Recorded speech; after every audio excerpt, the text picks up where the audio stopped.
Cik. A'udzu billahi minasyaitonir rajim. Bismillahirrahmanirrahim. Assalamualaikum warahmatullahi wabarakatuh. Alhamdulillahilladzi anzalas sakinah. Alhamdulillahilladzi bi ni'matihi tatimmus shalihat. Alhamdulillahilladzi arsala rasulahu bil huda wa dinil haqq liyudhhirahu 'alad dini kulli wa kafa billahi syahida. Asyhadu an la ilaha illallah wahdahu la syarikalah wa asyhadu anna Muhammadan abduhu wa rasuluh. Allahumma shalli ala nabiyyina Muhammad wa ala ali Muhammad. Rabbi shrah li sadri wa yassir li amri wahlul 'uqdatam min lisani yafqahu qawli. Rabbana anzilna munzalan mubarakan wa anta khairul munzilin. Raditu billahi rabbah wa bil islami dinah wa bi Muhammadin nabiyya wa rasulah. Rabbi zidni ilmah warzuqni fahmah.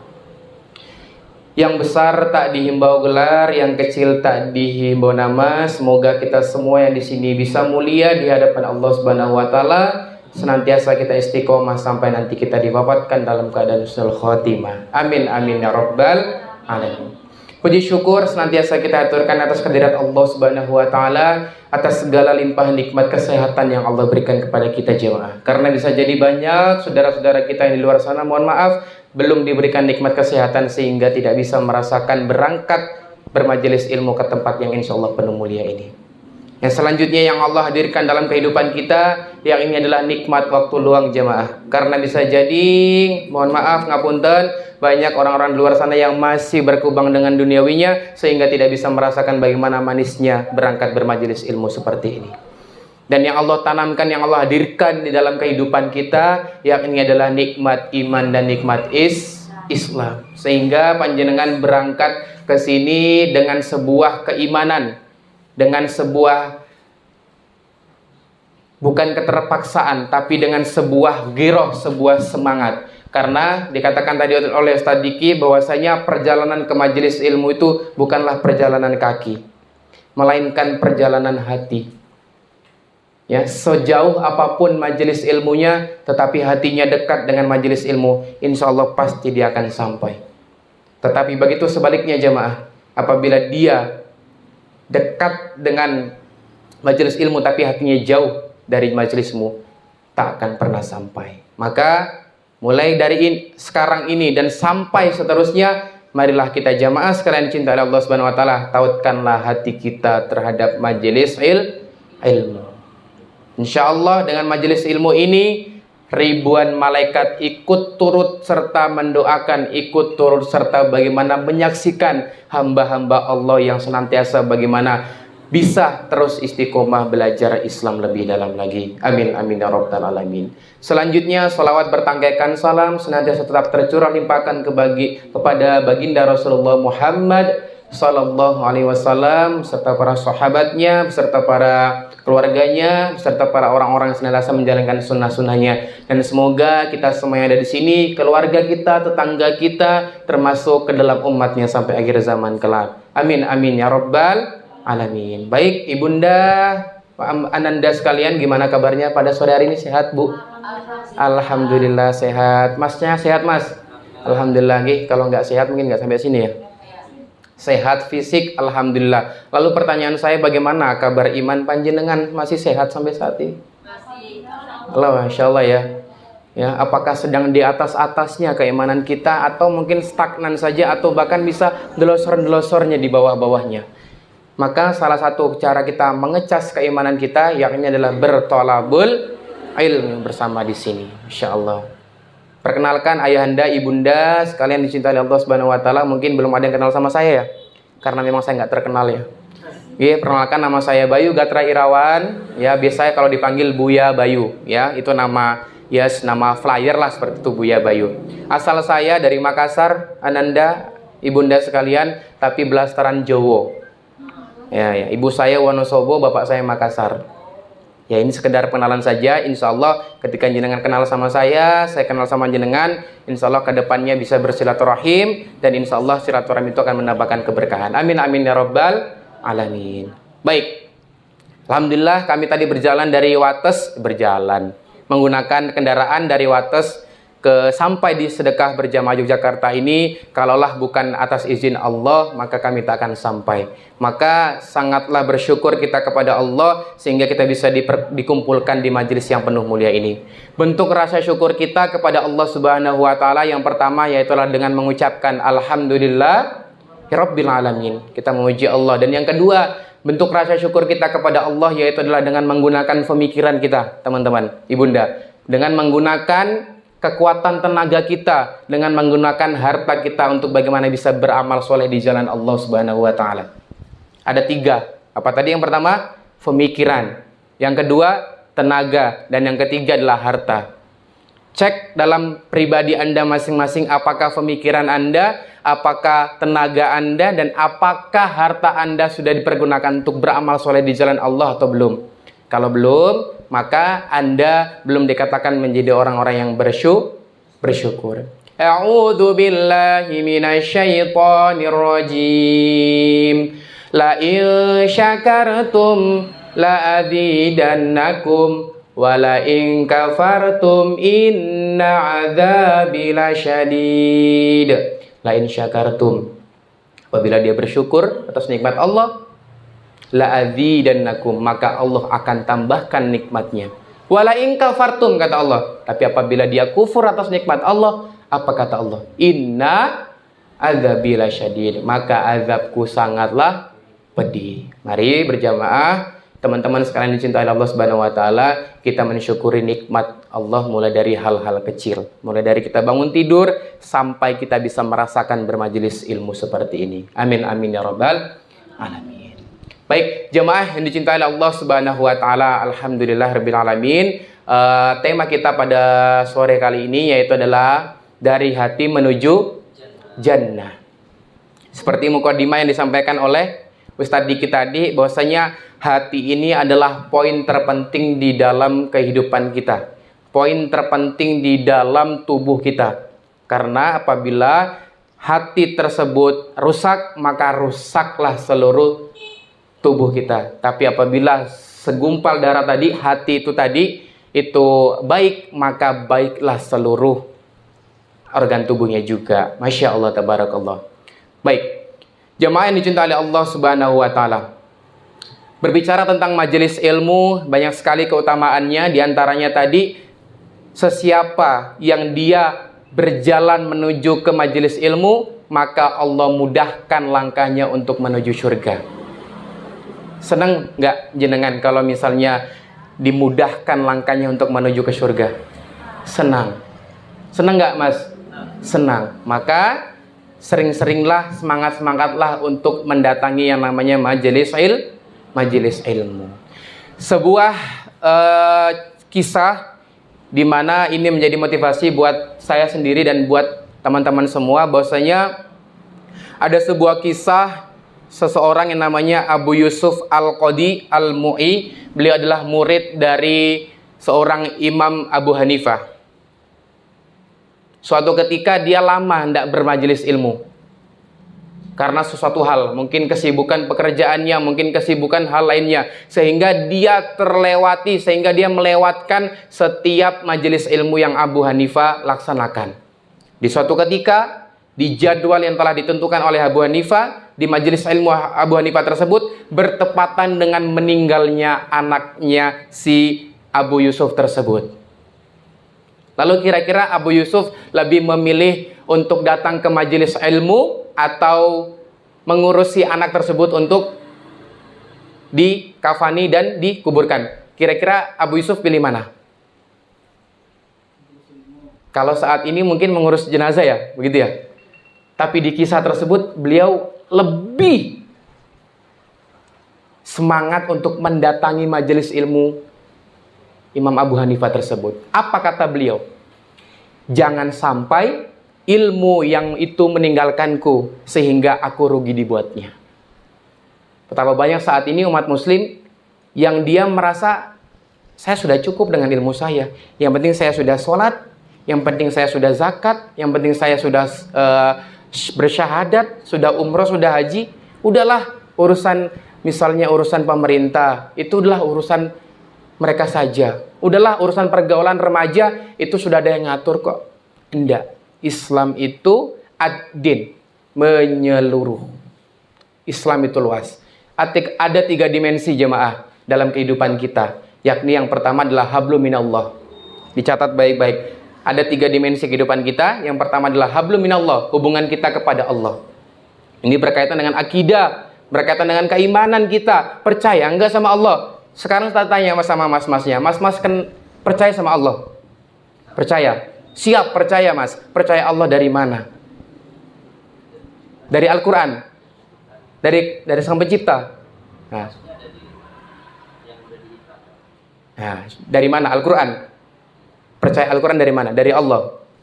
Ayahanda, ibunda, percaya Allah dari mana? Al-Quran. Percaya Al-Quran dari mana? Dari Allah.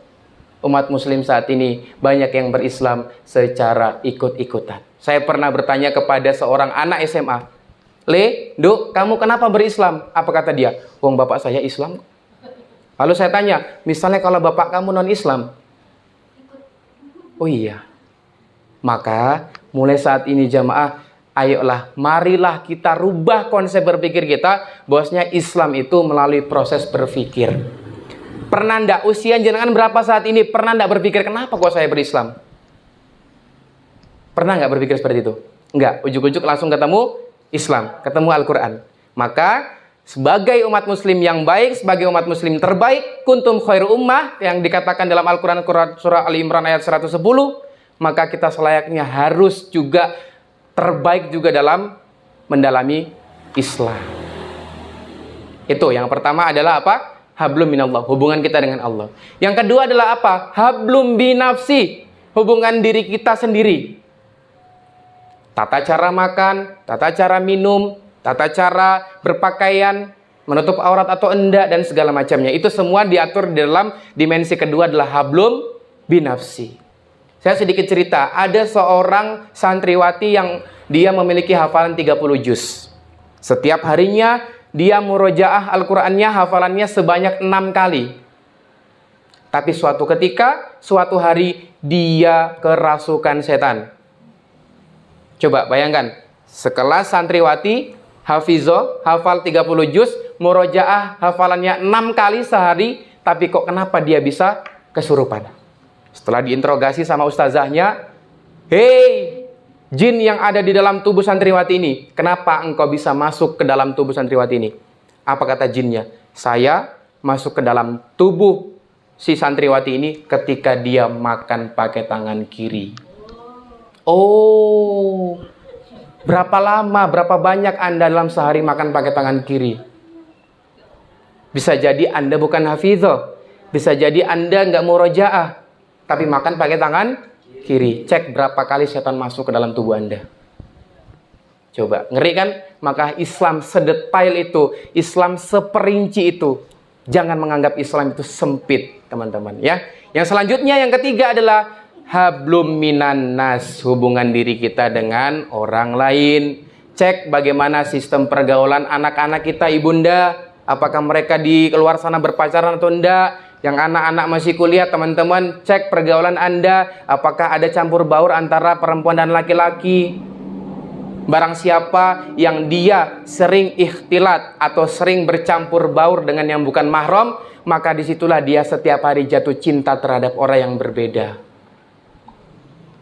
Maka Islam mengatur itu semua, ya. Mulai dari juga sistem mungkin yang pebisnis, bagaimana cara berjual belinya, apakah sesuai dengan akad-akad atau enggak, itu semua diatur dalam Islam. Ya ayyuhalladzina amanu dukhulu fisilmi kafah. Wahai orang-orang yang beriman, masuklah kalian ke dalam Islam itu secara menyeluruh, secara semuanya, secara kafah. Nggak boleh kita pilih-pilih. Karena jemaah, banyak orang saat ini, mahasiswa saat ini, pebisnis saat ini, yang dia itu berislam secara prasmanan. Tahu prasmanan? Kalau Anda misalnya pergi ke suatu tempat pernikahan, kalau ada sistem prasmanan, yang Anda ambil semuanya atau yang Anda sukai? Yang Anda sukai. Banyak umat muslim saat ini yang dia berislam, ya sudah, saya suka aturan ini, saya ambil. Tapi ketika tidak sesuai dengan aturan itu, maka akan dia tinggalkan. Tidak seperti itu.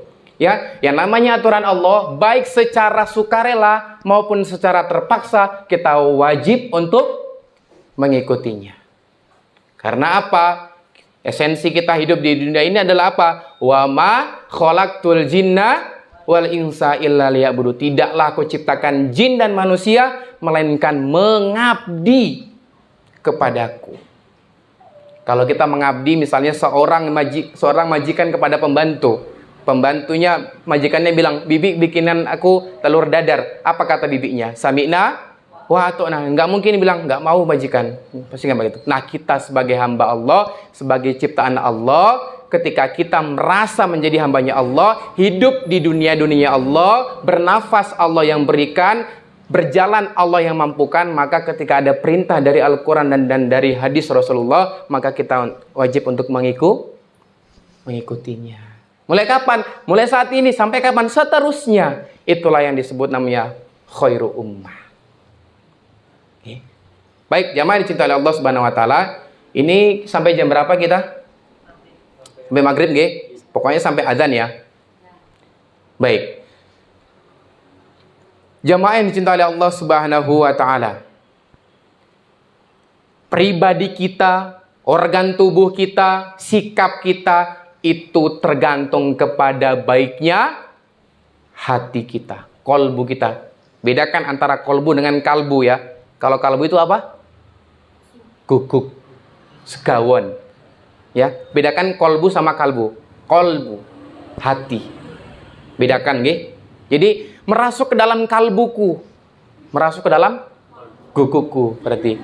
Tapi merasuk ke dalam kolbuku, merasuk ke dalam hatiku ya. Perhatikan baik itu.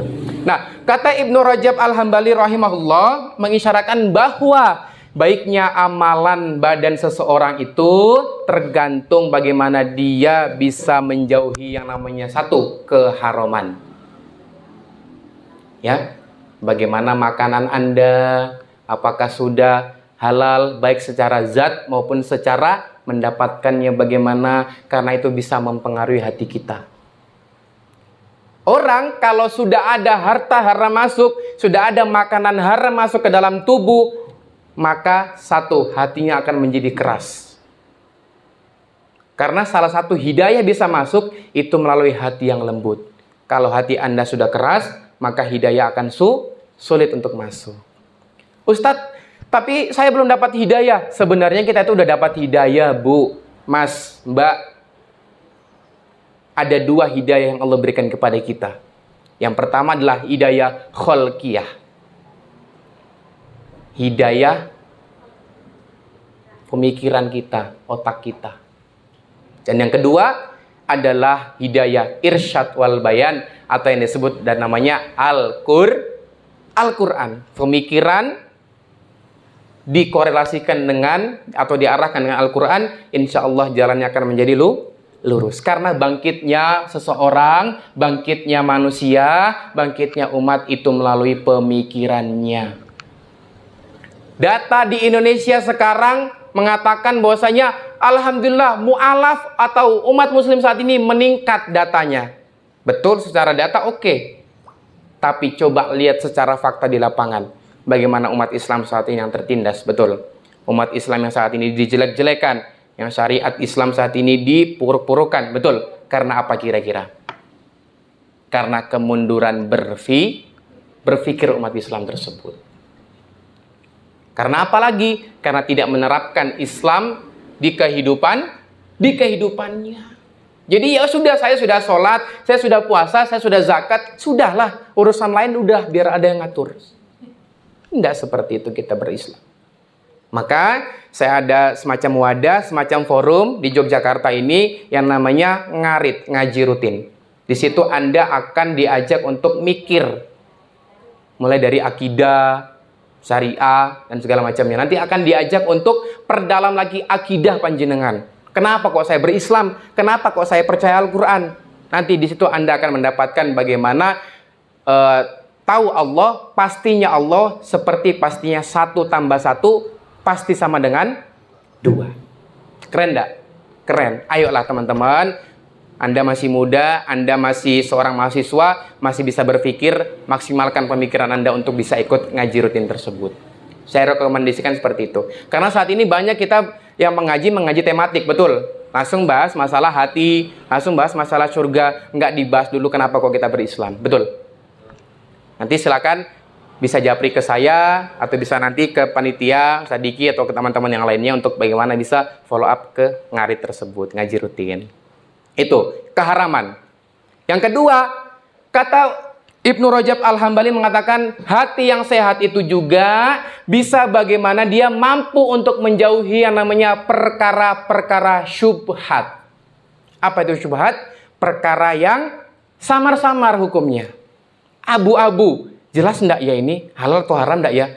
Maka salafus soleh, orang-orang terdahulu itu dia memiliki sikap warok yang sangat tinggi. Apa warok? Sikap kehati-hatian yang sangat tinggi. Maka ketika Anda mendapatkan sesuatu hal yang belum paham akan tersebut, maka ceklah dulu, tanya dulu ke Ustadz. Ustadz, ini bagaimana hukumnya? Benar apa enggak? Boleh atau enggak? Karena ini bukan perkara masalah untung rugi, tapi masalah halal dan haram.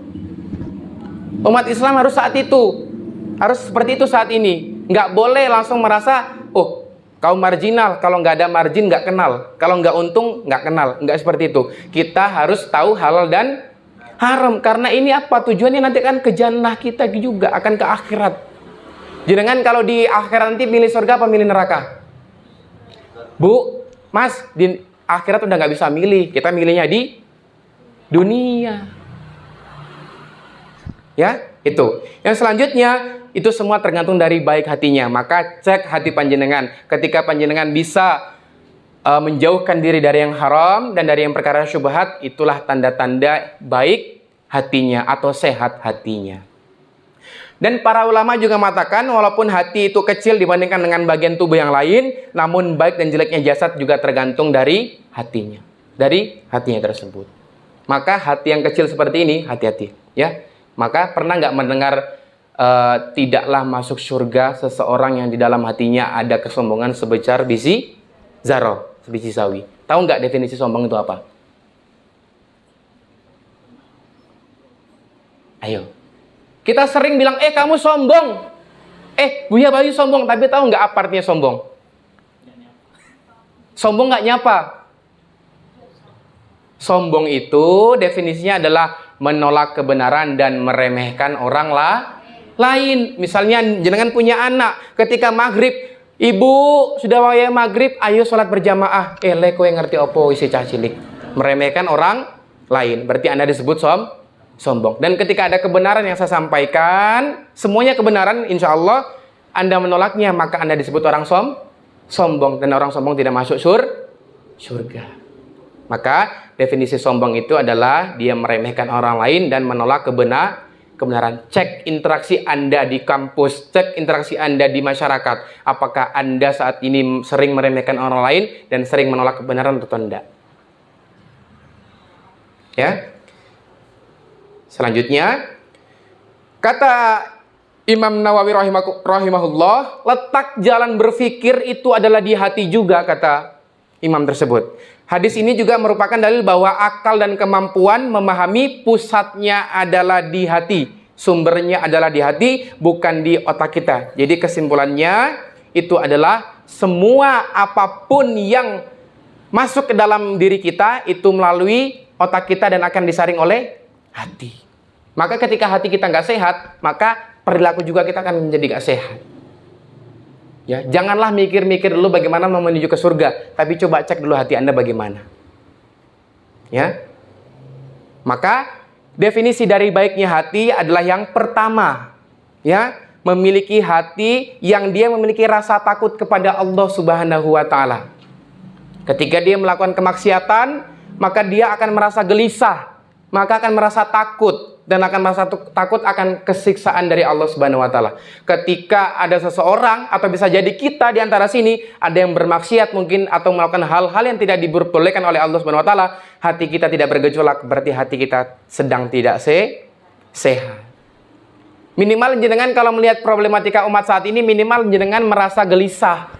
Melihat anak-anak berpacaran, saya selaku pemerhati remaja di Kulon Progo khususnya, angka pernikahan dini dan angka hamil di luar nikah tertinggi itu adalah usia SMA, SMK menjelang ujian nasional. Itu baru SMA, bagaimana anak-anak kuliahannya? Betul. Jenengan juga harus melek, jenengan juga harus terbuka telinganya untuk bagaimana bisa memastikan problematika umat saat ini. Karena apa? Yaitu tadi, satu, karena tidak diterapkan Islam dalam kehidupan. Bahkan yang lagi viral kemarin, si Bonge di Citayam, si Jeji sama si Roy sama si Kurma, ya, bahkan sekelas pemimpin daerahnya yang soleh mengatakan, bilang begini, nggak apa-apa, yang penting tidak melanggar aturan, dipersilakan mereka berkreasi. Pertanyaan saya, aturan siapa yang ditentukan dulu? Aturan main siapa dulu nih? Mungkin kalau aturan pemerintah, iya, menciptakan ekonomi bisa bertumbuh, betul. Kreativitas anak remaja saat ini oke, baiklah. Tapi coba lihat bagaimana kebobrokan yang mereka di situ. Dan ternyata di Citayam tersebut, gembongnya LGBT untuk mereka berkreasi, betul. Ngeri, Bu, ngeri Mas, ngeri Mbak. Kita harus melek akan problematika umat saat ini. Oke?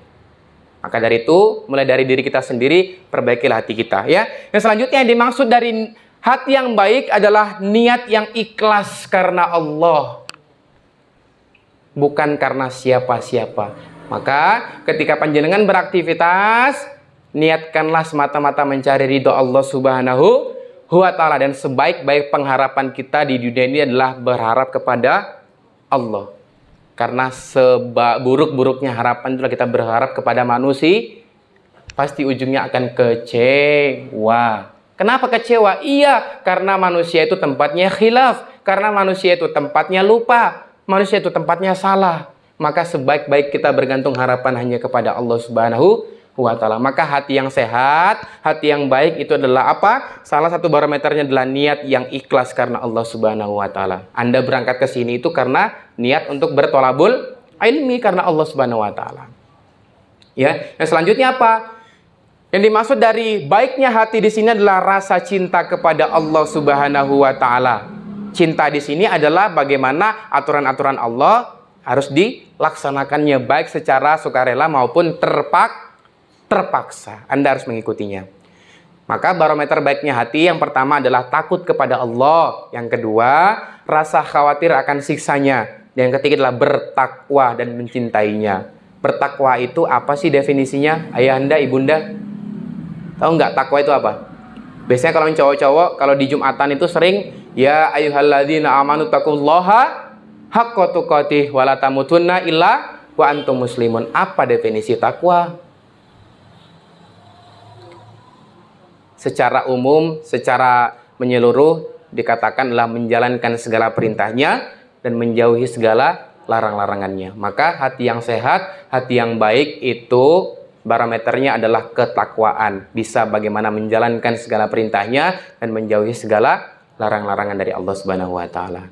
Dan barometer rusaknya hati, yang pertama adalah tidak memiliki rasa takut kepada Allah. Ketika dia bermaksiat, dulu orang bermaksiat secara sembunyi-sembunyi, betul. Berpacaran, berzina, korupsi, secara sembunyi-sembunyi. Tapi coba kita lihat fakta saat ini di tahun 2022. Fakta pacaran bagaimana saat ini. Bahkan ada sepasang artis yang disebut best couple itu menjadi duta pacaran, betul. Bahkan si Bonge, ya kan, itu menjadi duta apa? Duta kejaksaan saat ini. Yang mengejek-ngejek Pancasila dijadikan duta Pancasila. Jangan-jangan lagi nanti yang menjelek-jelekan Islam dijadikan duta.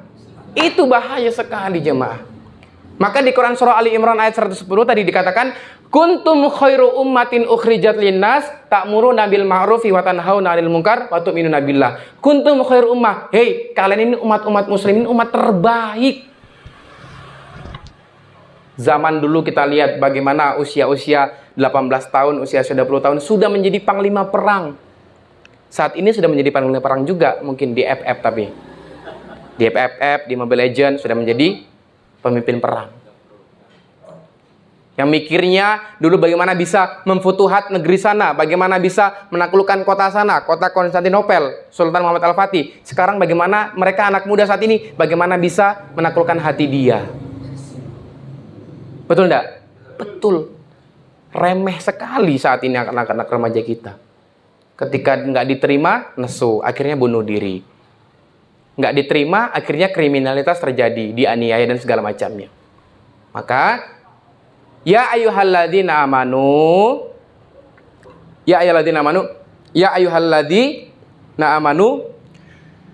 ku anfusakum wa ahlikum naro. Wahai kalian, jagalah diri Anda dan keluarga-keluarga kalian dari bahaya api neraka. Anda sudah sholat, Anda sudah zakat, Anda sudah sedekah, Anda sudah haji, sudah umroh, ibunda, tapi anak Anda terbengkalai di luar sana, nol. Ya. Anda sudah belajar agama, Anda sudah patuh kepada orang tua, tapi Anda berpacaran, nol. Maka kita harus tahu, semua lini kehidupan kita, itu semua diatur di dalam Islam. Mulai dari kita bangun tidur sampai mau tidur lagi itu diatur. Dan segala aktivitas kita ini bernilai ibadah, hanya 2 syaratnya, yaitu adalah amal soleh. Amal soleh syaratnya hanya ada 2. Tahu nggak kira-kira apa syarat dari amal soleh? Kita kan sering tuh bilang amal soleh, aku ini sedang beramal soleh loh, tapi tahu nggak definisi dari amal soleh itu apa? Hanya ada 2 syaratnya. Mau tahu? Mau tahu aja atau mau tahu banget? Mau tahu banget. Syarat dari amal soleh adalah 1, niatnya benar, dan yang kedua, caranya benar.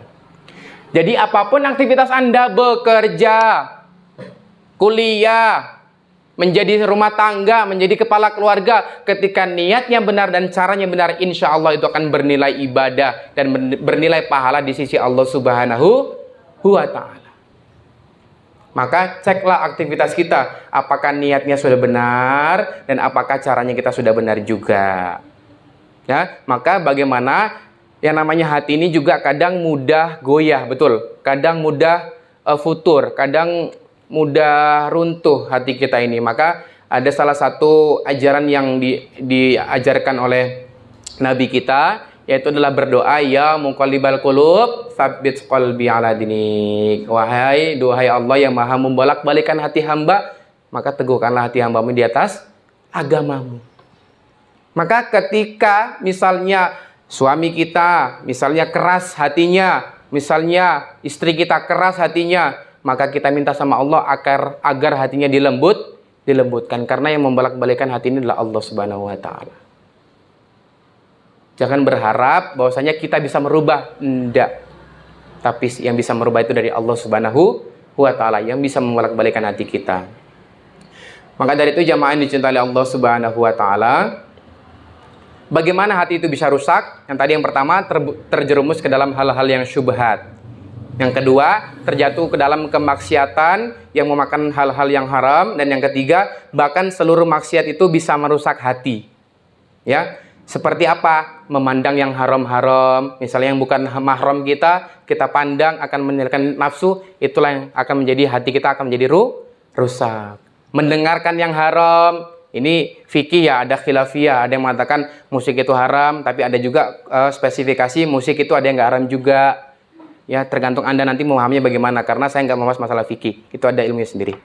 Ya, selanjutnya apa yang kita dengarkan, apa yang kita lakukan, itu semua akan berpengaruh terhadap hati kita. Maka perbaikilah circle kita. Ketika kita pengen baik hati kita, salah satu caranya juga untuk bagaimana bisa membuat hati kita menjadi sehat adalah perbaikilah circle kita. Anda kalau mau baik, ya nggak bisa harus terus berkubang di circle yang buruk. Anda mau menuju ke kolam renang, nggak mungkin Anda di comberan terus, betul? Maka carilah komunitas yang baik seperti ini. Sedekah berjamaah, Anda punya harta, infakkan, geser, ya. Karena konsep terima kasih. Konsep harta itu terima kasih. Terima dari Allah, kasihkan ke orang. Karena tadi kata Ustaz Diki bilang, apa yang kita sedekahkan, itulah yang kita cintai. Dan itu nanti akan bernilai ibadah di sisi Allah Subhanahu wa Ta'ala. Dan akan menjadi apa mindset kita harus, itu adalah tabungan di akhirat kelak. Maka jamaah yang dicintai Allah Subhanahu wa taala, marilah kita bersihkan hati, kita ikhtiar, kita tuntaskan ikhtiar kita perbaiki niat kita, semata-mata kita hanya mencari ridho Allah Subhanahu wa taala, bukan mencari pengharapan dari siapapun. Maka hati yang baik insya Allah akan menjadikan output kita yang baik. Nah, cara bagaimana kita menjadikan hati kita yang baik, yang pertama adalah perbaikilah apa yang kita makan. Ya, karena kami juga ada namanya kampanye kuas halal. Karena banyak sekarang kuas-kuas itu yang terbuat dari bulu babi. Nah, itu ada pembahasan khususnya, Bu. Makanya jenengan kalau misalnya beli sosis bakar, beli sate, cek terlebih dahulu kuasnya. Apakah itu kuas sintetis atau kuas bulu babi.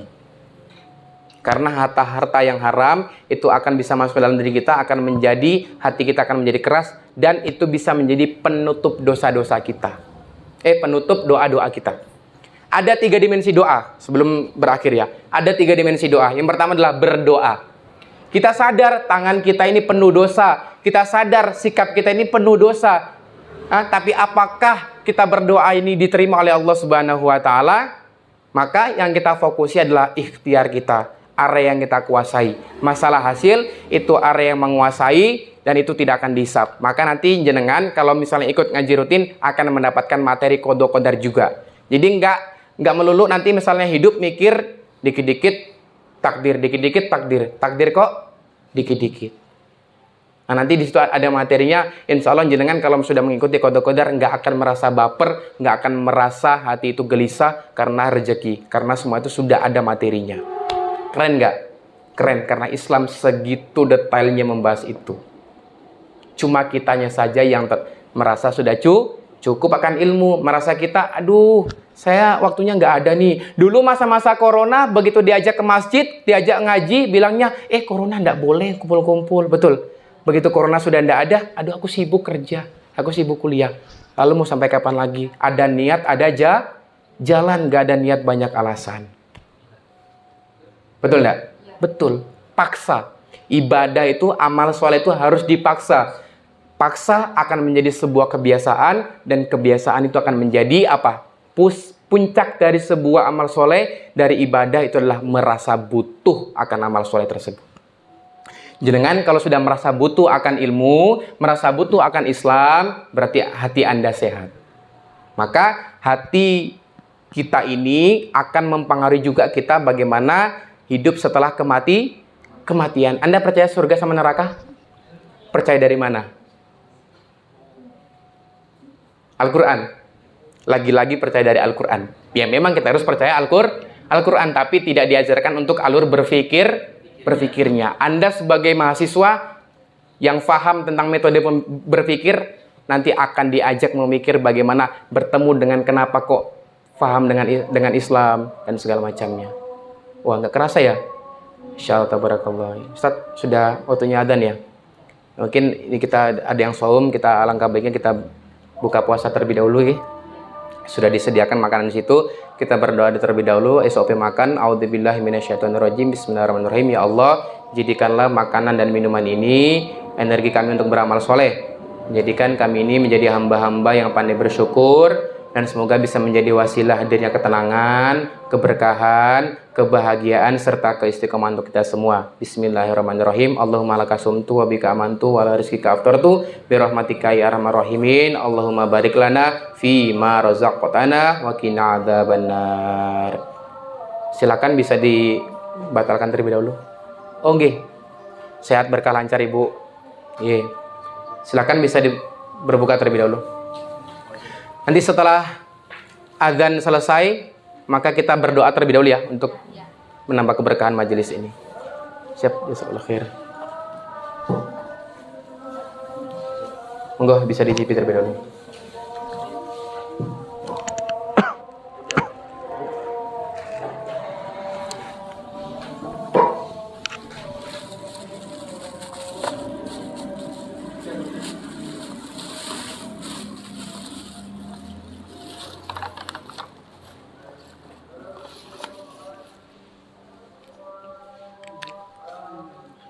Bismillah.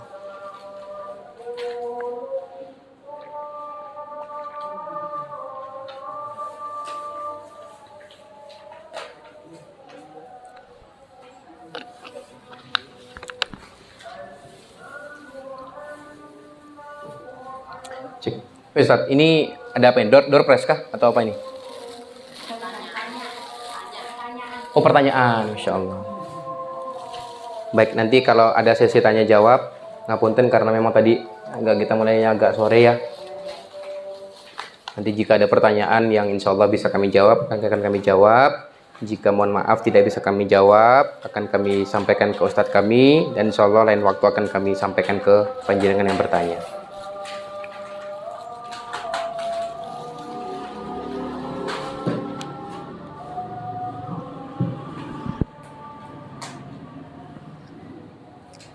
Lanjut aja nggak apa ya? Lanjut ya. Selesain.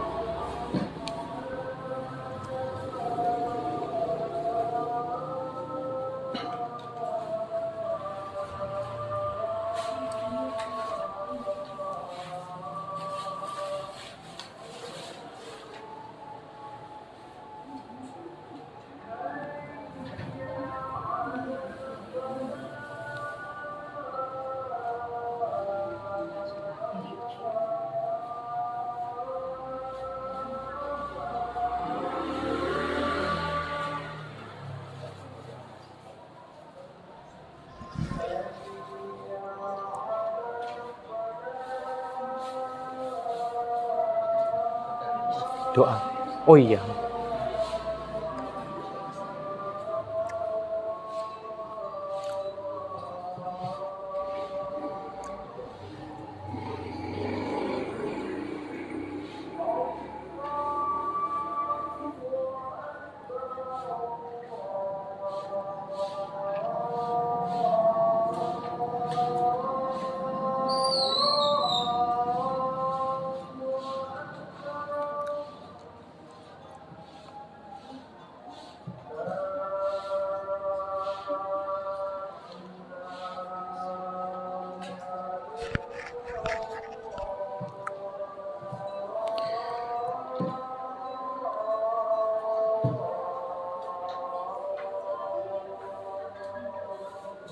La ilaha illallah Rasulullah sallallahu alaihi wasallam. Allahumma rabbani salatul qaimati wasrafa wa dirtul. Innaka la tukhliful mi'ad. Nggih, baik jemaah. Satu closing statement dari kami nggih. Ya, sebelum saya tutup closing nanti ada pertanyaan. Oh nggih, pertanyaan. Monggo. Ibu Santo, siapa namanya? Ibu Siti. Ya, Ibu Siti Zarona. Oh nggih, lain tema, Masya Allah. Tafadhol Bu.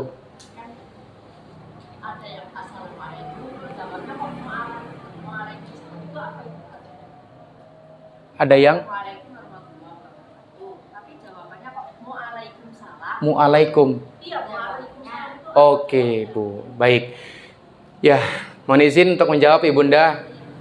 Afwan kalau misalnya ada kekeliruan dalam menjawab. Jadi setahu kami ketika ada orang menjawab salam, Assalamualaikum warahmatullahi wabarakatuh, maka dijawablah Waalaikumsalam warahmatullahi wabarakatuh.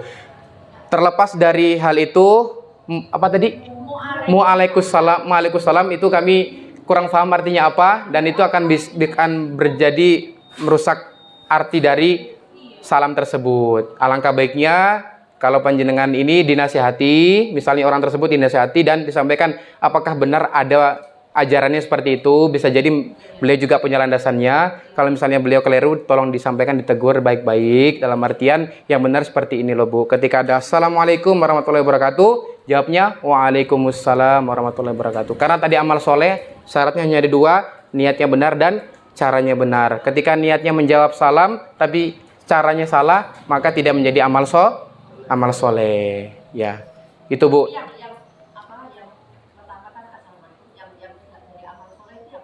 Yang menjawabnya Ibu, menjawabnya ya Mu'alaikumsalam itu artinya apa tadi kita enggak?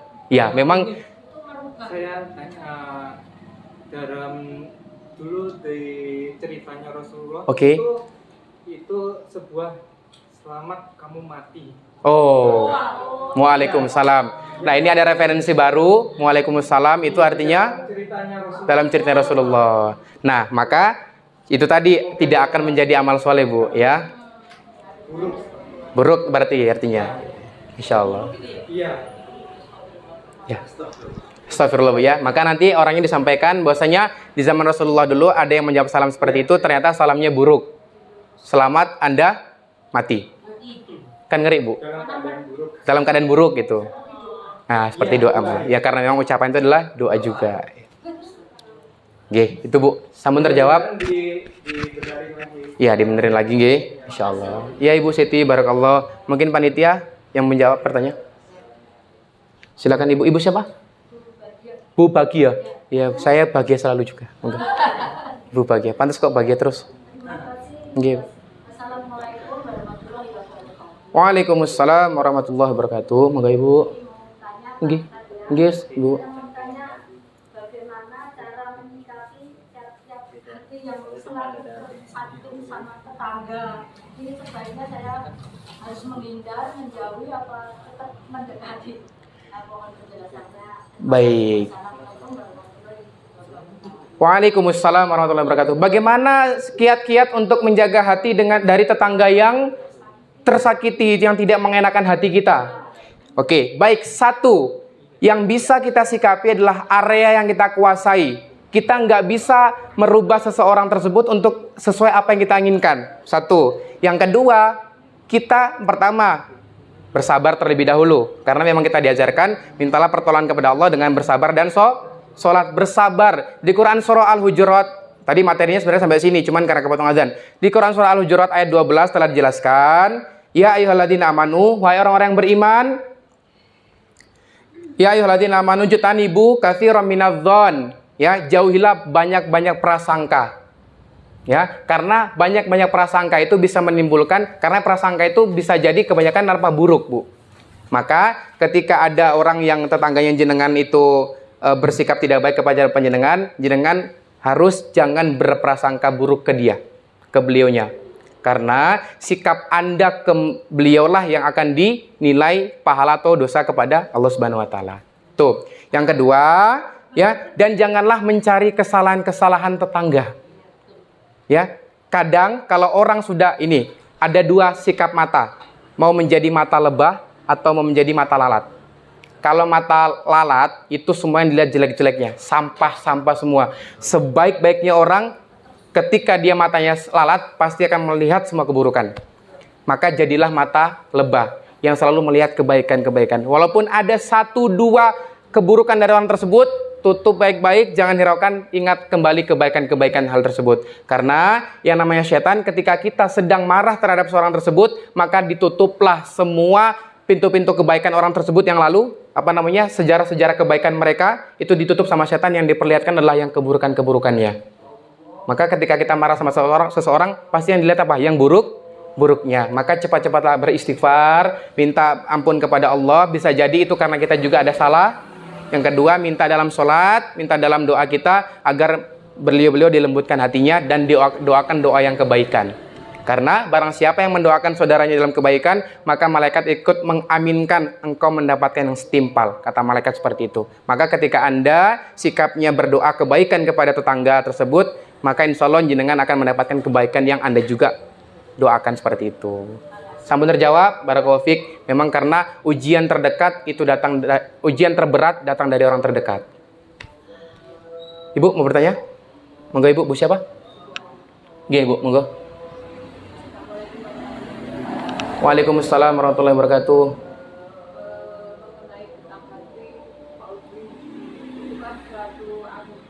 Nggih.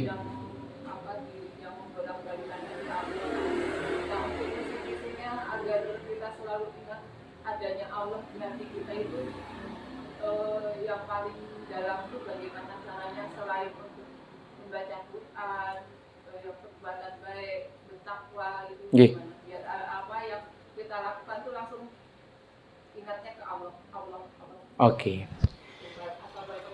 Waalaikumsalam warahmatullahi wabarakatuh. Baik, bagaimana sih kiat-kiat untuk bagaimana hati kita ini bisa selalu ingat kepada Allah? Ya, yang pertama, salah satu tanda hati yang selalu ingat dengan Allah adalah hati yang tenang. Ala bidzikrillahi tatmainul qulub. Hati yang tenang itu banyak-banyak mengingat Allah Subhanahu wa taala. Maka ketika apapun aktivitas panjenengan yang saya sampaikan tadi, selalu niatkan karena Allah. Apapun itu. Iya.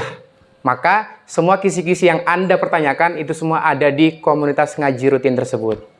Mau tahu kelanjutannya, ikuti episodenya, karena memang itu sama dengan kayak Anda kuliah, Anda menerima materi, karena itu materinya runtut, urut. Nggak cuma waktunya, tapi materinya.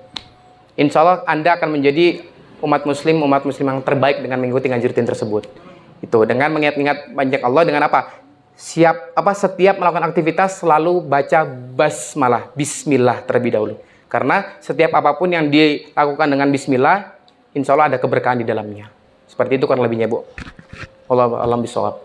Oke, monggo, Mas. Saya mau nanya, dalam hubungan manusia, dalam dunia bisnis itu kan ada masalah. Kalau fenomena sekarang itu ada dunia riba. Riba itu dalam bentuk gimana itu kalau fenomena sekarang itu? Fenomena saat ini bagaimana gitu, riba ya?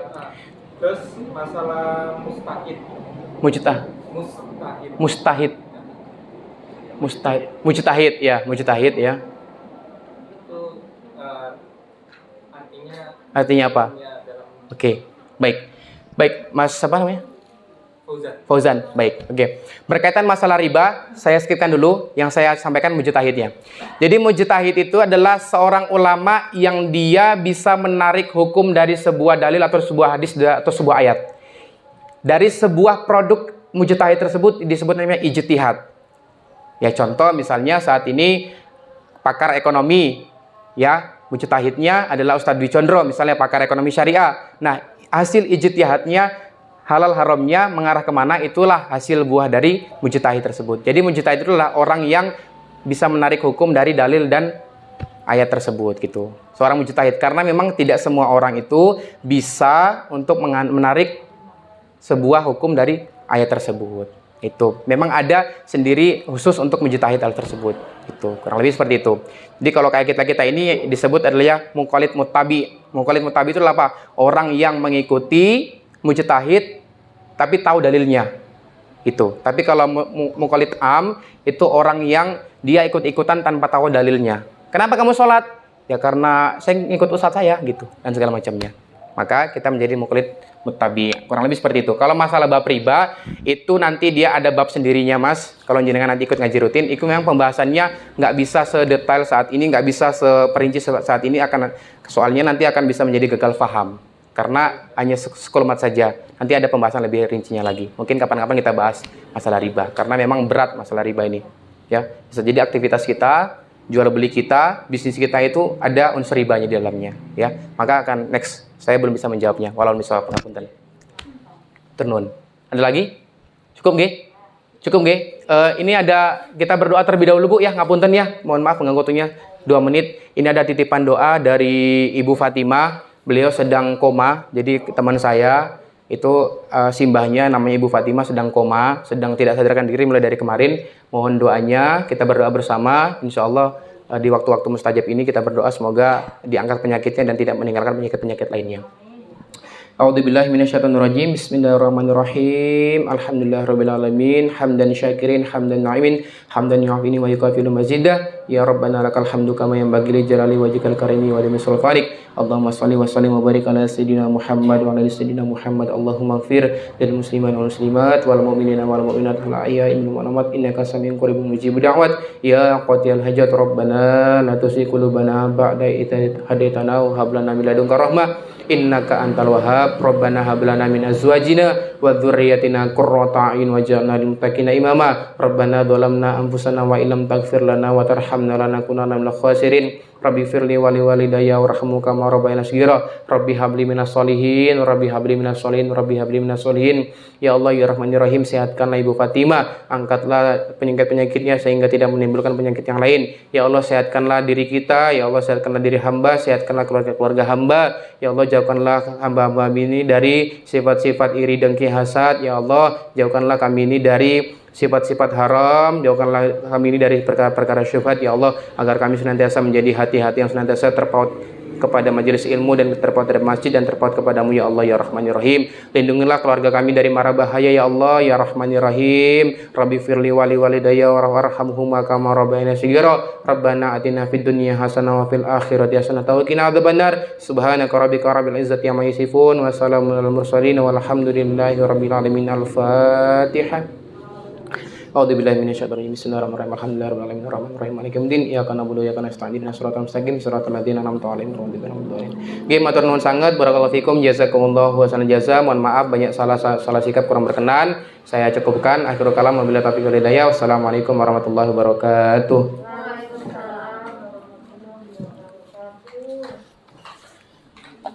Sebentar nih, kita sama-sama tutup dulu. Baik, sebelum kita tutup, ini ada advice yang